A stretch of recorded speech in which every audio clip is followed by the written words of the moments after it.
RTI Live News. Ask for right.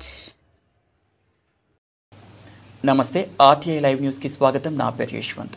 శనివారం ఉదయం శ్రీ కోదండరామ కళ్యాణ మండపంలో అన్నదాత సుఖీభవ కార్యక్రమంలో శ్రీ శిశు సంక్షేమ శాఖ గిరిజన శాఖ మంత్రి గుమ్మడి సంధ్యారాణి పాల్గొన్నారు. రాష్ట్రంలో రైతు కుటుంబాలకు మరియు భూమిలేని కౌలుదారులకు ప్రతి సంవత్సరం 20,000 రూపాయలు ఆర్థిక సహాయాన్ని అందించే పథకం కింద మొదటి విడతగా రాష్ట్ర వ్యాప్తంగా అర్హులైన ప్రతి రైతు కుటుంబానికి అక్షరాల 7,000 రూపాయల చొప్పున ముఖ్యమంత్రి నారా చంద్రబాబు నాయుడు అందజేస్తున్నారని మంత్రి తెలిపారు.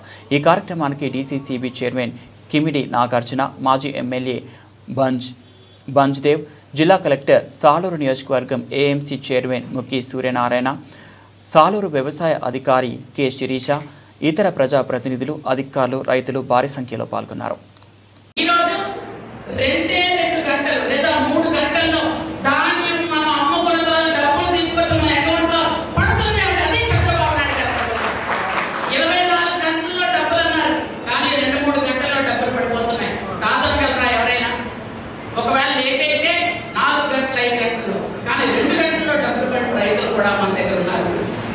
భూసాల పరీక్ష చేస్తున్నారు. ఎక్కడికి వచ్చారా? కానీ ప్రధానమంత్రి అంటే గౌరవం ఇవ్వాలి, ప్రోటోకాల్ పాటించాలని ఆ మన్ను టెండర్లో 70 సంవత్సరాల నవ యువకుడు అక్కడ కూర్చొని ఆయన తాలూకా స్పీచ్ పెట్టినటువంటి పరిస్థితి. కాబట్టి మనం ఆయన తాలూకా క్రమశిక్షణలో కొంతైనా నేర్చుకోవాలి, ఆయన తాలూకా పంచంలో కొంతైనా నేర్చుకోవాలి, ఆయన తాలూకా పట్టుదలలో మనం కొంతైనా నేర్చుకోవాలి.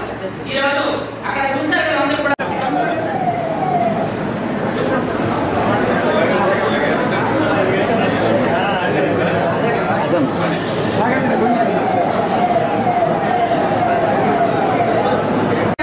ఒక్కొక్క మహిళ ఎంత సంతోషం అంటే వందోడు పలుకులాగా మొక్క వెళ్ళిపోయి అంత సంతోషంగా ఆడపడుతున్నారు.